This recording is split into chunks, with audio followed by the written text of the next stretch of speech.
My dear students, in this session we are discussing questions related to problems on trains that have appeared in Maharashtra CET examination. Let us start the questions. Question number 1 is, a 210-meter long train takes 6 seconds to cross a man who is running at 9 km per hour in a direction opposite to that of the train. So what is the speed of the train?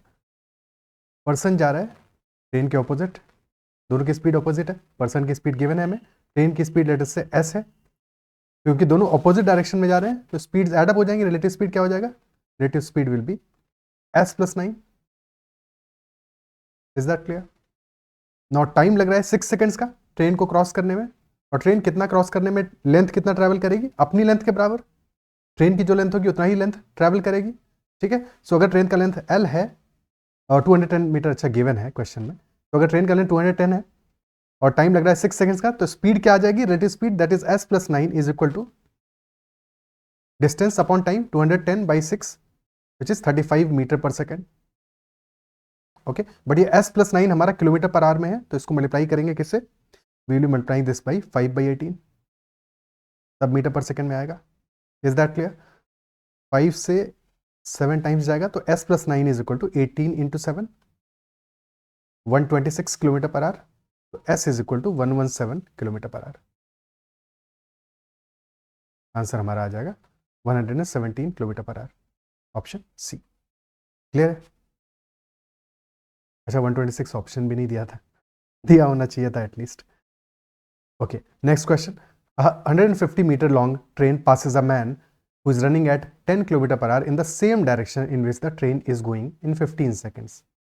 Same direction है तो speed subtract होंगी, तो अगर train का speed is s और person का speed है 10, तो s माइनस 10 हो जाएगा इन किलोमीटर पर आवर, और metre per second this will B into 5/18. Train का लेंथ है 150, टाइम लग रहा है 15 सेकेंड्स, तो 150 by 15 that is 10 metre per second. Okay, तो this will become s minus 10 will be equal to 5 से 2 टाइम्स जाएगा, तो 18 into 2 36 kilometre per hour. The speed of the train will be 46 km per hour, which is not given in any of the options. Options है 44 है closest, but answer E option होगा because 46 हमारा answer आ रहा है. Clear है? ठीक है, next question, question number 3. A train travels 60% faster than a car. Both start from point A at the same time and reach point B at the same time.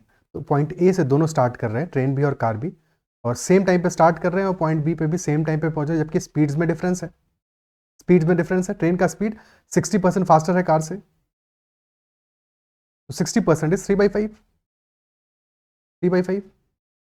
तो अगर car का speed हम 5 unit मानते हैं, तो train का speed will 5 + 3 8 units. तो speed का रेशियो आ जाएगा ट्रेन और कार का 8:5. और अगर स्पीड का रेशियो 8:5 है और दोनों ए से बी तक ही जा रहे हैं, सेम डिस्टेंस ट्रैवल कर रहे हैं, डिस्टेंस सेम है, तो टाइम का रेशियो ठीक ऑपोजिट होगा, यानी कि 5:8 हो जाएगा. देन क्वेश्चन कह रहा है कि 160 किलोमीटर्स का डिस्टेंस है ए से बी के बीच में, A B is 160 kilometres, and if on the way the train stops for 20 minutes at station, then we have to find the speed of the train.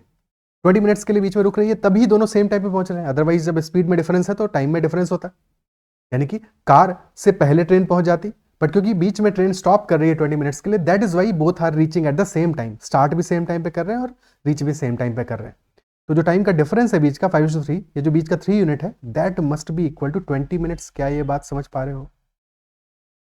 Because train को 5 units time लगता और car को लगा 8 unit time. Car तो कहीं पे बीच में नहीं रुकी, कार ए से स्टार्ट की और फिर बी पे जाके ही रुकी है, टोटल कार को 8 यूनिट्स टाइम लगा होगा, बट ट्रेन बीच में 20 मिनट्स के लिए रुकी है, जबकि ट्रेन को 5 मिनट्स का टाइम लगता अगर वो नहीं रुकती, बट क्योंकि रुकी है इसलिए उसको भी उतना ही टाइम लगा है जितना कार को टाइम लगा है, तो 20 minutes will be equal to 3 units. ठीक है, तो अगर 3 यूनिट्स का टाइम का वैल्यू 20 मिनट्स है, तो 5 यूनिट कितना आ जाएगा?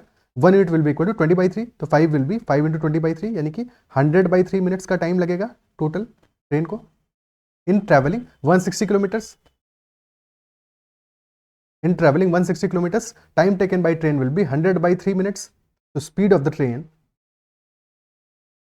will be equal to distance upon time. Distance है 160, टाइम लग रहा है 100/3 मिनट्स में, बट आवर में स्पीड तो किलोमीटर पर आवर में होगी, तो उसको आवर में कन्वर्ट करना पड़ेगा, यानी 100/3 डिवाइड बाई 60 करेंगे, और जो डिवाइड बाई 60 कर रहे हैं ये अल्टीमेटली मल्टीप्लाई हो जाएगा, ऊपर न्यूमरेटर में चला जाएगा, ठीक है, ये न्यूमरेटर में चला जाएगा। So this will become 160 into 60 divided by 100/3, जो डिवाइड बाई 3 है ये भी ऊपर आ जाएगा। तो दिस विल बिकम, ये 2 0 तो निपट गए, 16 इंटू 6 इंटू 3, तो 16 into 6, 96 into 3, that will B 288 kilometre per our. 288, option D. Is that clear? ठीक है। अच्छा, इसी बात को ऐसे भी समझ सकते थे कि वी नो कि ट्रेन का स्पीड, ट्रेन इज 60% फास्टर, तो अगर हम स्पीड एज्यूम कर लें कि ट्रेन का स्पीड है 8x, speed of train is 8x and speed of car is 5x,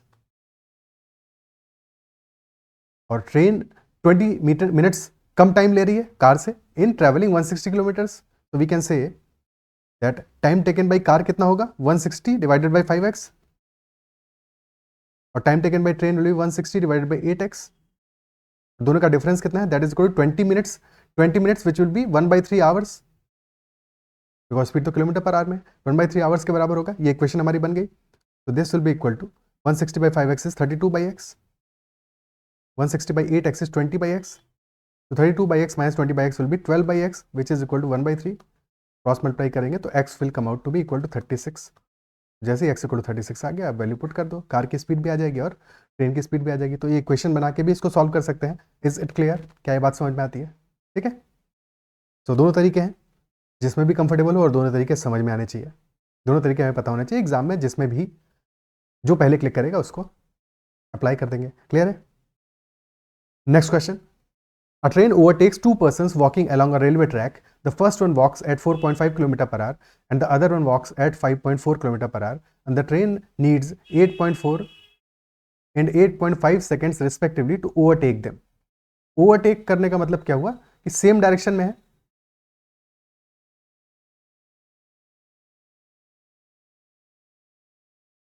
same direction में होने का मतलब ये हुआ कि अगर ट्रेन ओवरटेक कर रही है उनको, isn't it so? और what is the speed of the train if both the persons are walking in the same direction as that of the train? दोनों पर्सन्स और ट्रेन तीनों सेम डायरेक्शन में जा रहे हैं। स्पीड ऑफ द ट्रेन पूछा है।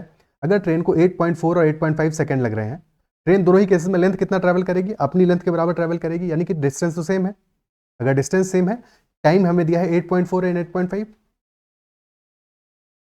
तो टाइम का रेशियो आ रहा है 84:85। अगर डिस्टेंस सेम है तो स्पीड का रेशियो ठीक इसका ऑपोजिट होगा, यानी कि 85:84 होगा। तो क्योंकि डायरेक्शन सेम है तो स्पीड घट रही होगी, स्पीड सब्ट्रैक्ट हो रही होगी, isn't it so? पहले वाले केस में स्पीड हो जाएगी s माइनस 4.5 और सेकंड केस में स्पीड हो जाएगी s माइनस 5.4। तो डिफरेंस कितना है? डिफरेंस कितना आ रहा है? दोनों के बीच का डिफरेंस है स्पीड में, वो 1 यूनिट का आ रहा है, और that 1 unit is equal to जो डिफरेंस है दोनों की स्पीड में, दोनों पर्सन की स्पीड में, that is 0.9 kilometre per hour, that is equal to 1 unit.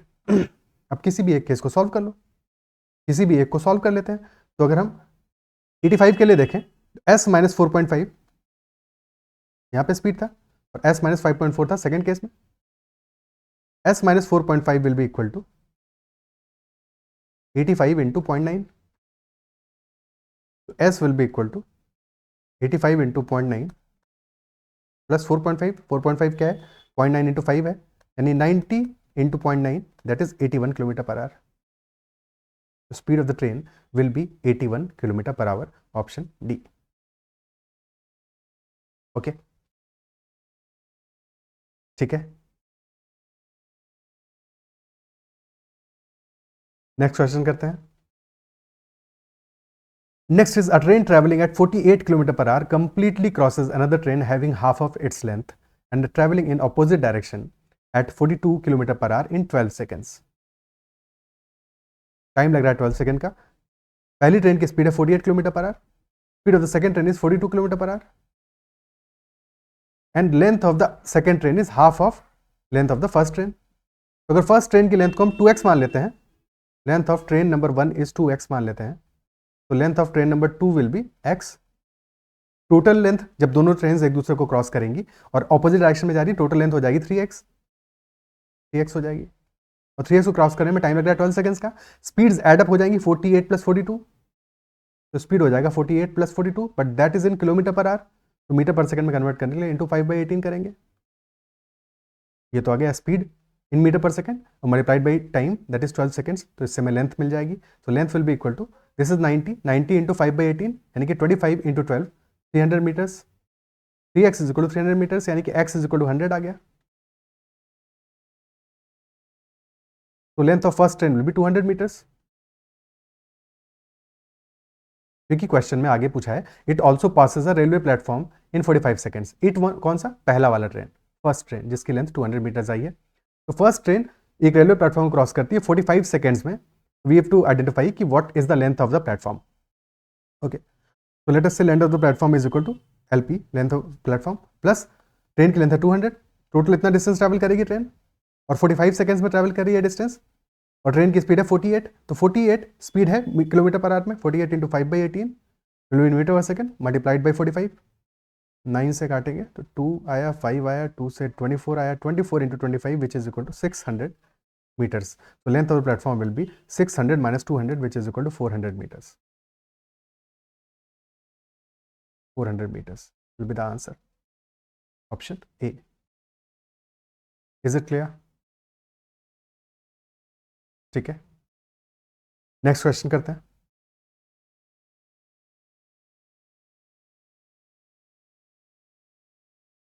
कोई दिक्कत? Next is to cross each other from the moment they meet two trains A. Train A है जिसकी स्पीड है 81 kilometre per our and B with speed 36 kilometre per our running in opposite direction, one towards south and one towards north, take 32 seconds less than the time they take while traveling in the same direction. So when they are traveling in the same direction, तो उनको 32 seconds ज़्यादा लगता है as compare to when they are travelling in the opposite direction. Speeds दी है 81 and 36। तो A और B train का स्पीड का रेशियो क्या है? स्पीड का रेशियो क्या है? रेशियो क्या है? 81 इज 9 इंटू 9, 36 इज 9 इंटू 4, यानी कि स्पीड का रेशियो है 9:4 का। तो जब सेम डायरेक्शन में होंगे तो स्पीड सब्ट्रैक्ट होंगी, और जब ऑपोजिट डायरेक्शन में होंगे तो स्पीड्स एडअप होंगी। Isn't it so? तो ऐसा यहाँ पे रेशियो से ही हमें वैल्यू मिल जाएगा। ठीक है, तो रेशियो से ही काम चला लेते हैं। तो जब सेम डायरेक्शन में होंगे, अपोजिट डायरेक्शन में होंगे, स्पीड का रेशियो क्या आएगा? सेम डायरेक्शन में आ जाएगा 9 माइनस 4 यानी कि 5 यूनिट्स, और अपोजिट डायरेक्शन में आ जाएगा 9 + 4 यानी कि 13 यूनिट्स। क्या ये बात समझ में आती है? ठीक है, एक्जैक्टली हमें ऐड करने की जरूरत नहीं है, रेशियोज को ही ऐड कर लेते हैं। तो 5:13 का रेशियो आएगा जब सेम डायरेक्शन में होंगे और जब अपोजिट डायरेक्शन में होंगे। ये तो स्पीड का रेशियो आ गया। डिस्टेंस ट्रैवल तो दोनों ही केसेस में सेम होगी, दोनों ट्रेन का जो अपना अपना लेंथ है उतना टोटल मिला के वो ट्रैवल करेंगे। तो टाइम यानी कि टाइम का रेशियो ठीक ऑपोजिट होगा, 13:5 होगा, 13:5 होगा। और हमें टाइम का डिफरेंस गिवन है, 32 सेकंड्स का डिफरेंस है, और बीच का डिफरेंस कितना आ रहा है? 8 यूनिट्स। तो 8 units of time is equal to 32 seconds, यानी कि 1 unit is equal to 4 seconds, यानी कि 1 unit is equal to 4 seconds. ठीक है, तो किसी भी एक कैसे वैल्यू निकाल लें। तो 5 यूनिट आ जाएगा हमारा, 5 × 4 20 सेकंड्स। तो ऑपोजिट डायरेक्शन में 20 सेकंड का टाइम लगेगा। ठीक है, ऑपोजिट डायरेक्शन में 20 सेकंड का टाइम लगेगा।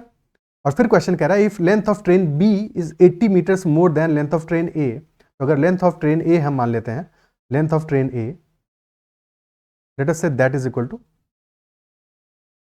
एल। तो length of train B will be L plus 80, L plus 80। तो total length travelled opposite direction में 20 सेकंड्स का टाइम लग रहा है। टोटल लेंथ कितना ट्रैवल हो रहा है? एल प्लस 80, और स्पीड है ऑपोजिट डायरेक्शन में will be 13 into 9 in kilometre per hour. This is in kilometre per hour, तो मल्टीप्लाइड बाई 5/18 करेंगे। Now this is in metre per second, और टाइम लग रहा है 20 सेकंड्स का, मल्टीप्लाइड बाई 20 किया, 9 से 2 टाइम्स जाएगा, 2 से दिस बिकम्स 10, 10 इंटू 13 इंटू 5 यानी कि this is equal to 650। Question में हमसे लेंथ ऑफ ट्रेन ए पूछा है, यानी एल की वैल्यू पूछा है। तो 2L + 80 इज 650, तो 2L विल बी 650 minus 80, तो L will be equal to 570/2,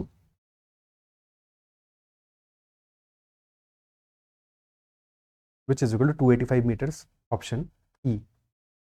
अगर ट्रेन बी की लेंथ पूछता 285 + 80 कर देते 365 आंसर आया था। Is that clear? ठीक है, आंसर हमारा आ जाएगा 285 मीटर्स। क्लियर है? Okay, next question. A train can cross a tunnel in 24 seconds. Another train can cross the same tunnel in 40 seconds. If length of tunnel is 120 meters in ratio of their speeds, faster to slower obviously, that is 4:3. Then after how much time both trains will cross each other if both trains are running towards each other in the opposite direction? And we've also been given that length of faster train is 75% of the length of slower train, of that of the slower train. ठीक है, अब यहाँ पे बहुत सारे unknown है, कुछ चीजें हमें गिवन है। क्या गिवन है कि पहली वाली जो ट्रेन है, first train is crossing a tunnel in 24 seconds and second train is crossing the tunnel in 40 seconds. Length of tunnel is 120, but train की लेंथ गिवन नहीं है, बस हमें रेशियो पता है, रेशियो पता है। और जिस ट्रेन को टाइम कम लग रहा है, पॉसिबिलिटी है कि वो ट्रेन फास्टर ट्रेन होगी। क्या ये बात समझ पा रहे हो कि जो जिस ट्रेन को टाइम कम लग रहा है, पॉसिबिलिटी है कि वो ट्रेन फास्टर ट्रेन होगी। Isn't it so? बट साथ में लेंथ भी इंपॉर्टेंट है ट्रेन की, length is also important. Length comparable है, 75% है, बट लेंथ भी इंपॉर्टेंट है, क्योंकि ऐसा भी पॉसिबल हो सकता है कि दो ट्रेन हैं जिनमें से कि एक ट्रेन को टाइम कम लग रहा है, बट टाइम कम सिर्फ इसलिए लग रहा है बिकॉज ट्रेन की लेंथ बहुत कम है, वो छोटी ट्रेन होगी, तो हो सकता है कि स्लो हो फिर भी कम टाइम में पास कर पाए। तो ये बात भी दिमाग में रखनी है हमेशा। इस क्वेश्चन में तो नहीं फर्क पड़ेगा बिकॉज 75% है, तो लेंथ ऑलमोस्ट इक्वल है और टाइम में डिफरेंस बहुत ज्यादा है, 24 सेकंड्स एंड 40 सेकंड्स, तो टाइम का डिफरेंस अच्छा खासा है। तो देयर इज नो पॉसिबिलिटी कि ऐसा हो कि स्लोअर वाली ट्रेन को टाइम कम लग रहा हो। बट इन जनरल ये चीज दिमाग में रहनी चाहिए कि एक सेकंड केस भी ऐसा हो सकता है कि जबकि उनकी स्पीड्स में जो डिफरेंस है वो बहुत ज्यादा नहीं हो, ठीक है, बट ट्रेन की लेंथ में डिफरेंस बहुत ज्यादा हो, तो पहली वाली ट्रेन जो स्लोअर ट्रेन हो उसको कम लेंथ ही पास करने में लगे, यानी कि क्योंकि उसकी खुद की लेंथ बहुत कम है, और जो फास्टर ट्रेन है उसकी खुद की लेंथ अगर बहुत ज्यादा होगी तो टाइम उसको ज्यादा लग सकता है because of its own length. Is that clear? ये बात दिमाग में रहनी चाहिए, इसलिए मैं इस बात को बार बार रिपीट कर रहा हूं, ठीक है। किसी क्वेश्चन में यही सेम चीज अटका सकती है, इस क्वेश्चन में नहीं अटकाएगी बट कहीं पे अटका सकती है, ठीक है। सो यहां पे हमें पता है कि जो फास्टर ट्रेन है वो 24 सेकंड्स में पास कर रही है, और जो स्लोअर ट्रेन है वो पास कर रही है 40 सेकंड्स में। ये टाइम है, और कोई भी ट्रेन का डिस्टेंस कितना ट्रैवल करेगा, हमें ये भी पता है कि लेंथ ऑफ फास्टर ट्रेन कितना है, 75% ऑफ स्लोअर ट्रेन। तो स्लोअर ट्रेन का अगर लेंथ 4x है तो फास्टर ट्रेन का लेंथ 3x होगा। और दोनों ही ट्रेन को क्योंकि टनल को क्रॉस कर रही हैं, तो फास्टर ट्रेन को कितना डिस्टेंस ट्रैवल करना पड़ेगा, अपना लेंथ प्लस टनल का लेंथ यानी 3x + 120, और स्लोअर ट्रेन को ट्रैवल करना पड़ेगा खुद का लेंथ प्लस टनल का लेंथ 4x + 120। ओके, स्पीड का रेशियो है 4:3 का, तो फास्टर ट्रेन की स्पीड अगर 4s है, स्लोअर ट्रेन की speed will be 3s। Okay, is that clear? क्या बात समझ में आती है? तो 3x + 120 डिवाइडेड बाई 4s = 24 आ जाएगा। Length upon speed is equal to time, और 4x + 120 divide by 3s will be equal to 40। तो यहां से 3x + 120 will be equal to 96s, और 4x + 120 will be equal to 120s। Difference इनके बीच का कितना है, x का है, और x is equal to 24s आ गया, यहां से x is equal to 24s आ गया। किसी भी एक इक्वेशन में पुट कर दो, किसी भी एक इक्वेशन अगर पहले में पुट कर दिया हमने, तो रिजल्ट क्या हमारा क्या आएगा, that will be 72s + 120 is equal to 96s, यानी कि 120 इज इक्वल टू 24s। तो यहां से s की वैल्यू आ गई 5 मीटर पर सेकेंड। ऐसे 5 मीटर पर सेकेंड, तो दोनों ट्रेन की हमें स्पीड मिल गई, यहां से। Isn't it so? First train की स्पीड कितना आ जाएगा, फर्स्ट ट्रेन की स्पीड है, फास्टर ट्रेन की स्पीड आ जाएगी 20 मीटर पर सेकेंड, 4s 20 और 15, 20 and 15 metre per second speed आ गई हमारी। साथ में हमें लेंथ चाहिए, x तो हमारा 24s है, तो x आ गया हमारा 24 × 5 यानी कि 120 मीटर्स, 120 मीटर्स। तो लेंथ ऑफ स्लोअर ट्रेन आ गई 480 मीटर्स, और लेंथ ऑफ फास्टर ट्रेन आ गई, हमें निकालना नहीं है ये सच, ठीक है, बस समझाने के लिए बता रहा हूं। हमें क्या चाहिए, क्योंकि अल्टीमेटली जब दोनों ट्रेन अपोजिट डायरेक्शन में जाएंगी, टोटल कितना लेंथ ट्रैवल करेंगी, 7x। तो 7 × 120 इज द टोटल लेंथ जो कि वो ट्रैवल करेंगी, और स्पीड उनकी क्या हो जाएगी, स्पीड हो जाएगी 7s, स्पीड हो जाएगी 4s + 3s यानी कि 7s, तो 7 × 5। ओके, ऐसा ना ये निकालने की जरूरत थी हमको, और ना ही लेंथ से निकालने की जरूरत थी, हमें बस ये समझने की जरूरत थी कि टोटल लेंथ ट्रैवल करेंगे 7x, और टोटल उनका स्पीड होगा 7, टोटल लेंथ ट्रैवल करेंगे 7x, और टोटल जो स्पीड्स होगा सम आएगा 4s + 7s, that will B 7s। Is it clear? यानी कि x/s ही हमारे लिए इंपॉर्टेंट है, isn't it so? X upon ऐसे ही इंपॉर्टेंट है क्योंकि टोटल लेंथ वो ट्रैवल कर रही है 7x और टोटल स्पीड होगा 7s, तो x by s is the only thing that is important for s. x upon s आ जाएगा 120/5, जो ऑलरेडी हमारा निकल चुका है 24, जो ऑलरेडी यहीं पे निकल गया था 24. आंसर 24 ऑप्शन डी आ जाएगा. क्या ये बात समझ पा रहे हो? ठीक है कि ये सारी जो जद्दोजहद थी ये करने की जरूरत नहीं थी, ये सिर्फ समझने के लिए करना इंपॉर्टेंट है. बट एज सच एग्जाम में जब ये क्वेश्चन आएगा तो हमें क्या निकालना है? हमको x अपॉन s निकालना है. जैसे ही x इक्वल 24s आ गया हमारा काम वहां पे खत्म हो जाता है, क्योंकि x upon s clearly is 24 seconds. That is all. Clear है? ओके. एग्जाम में और स्पेशली महाराष्ट्र सीईटी में जितना कम टाइम है वहाँ पे कोई सेंस नहीं बनता कि हम अपनी कैलकुलेशन को अननेसेसरली स्ट्रेच करें, उन चीज़ों को कैलकुलेट करें जिनकी कोई ज़रूरत एग्जाम में नहीं है. क्या इस बात को अप्रिशिएट कर पा रहे हो? ठीक है. ओके. नेक्स्ट क्वेश्चन करते हैं. Okay, that is all about this session. तो इतना ही रखते हैं. अगर सेशन पसंद आया तो उसको लाइक करना है. अगर अब तक चैनल को सब्सक्राइब नहीं किया है तो जरूर कर लेना. And you can connect with me on Telegram at ADITYAKT and join the Telegram group that is CATZAT MBA. That's all for this session. Bye bye. Take care.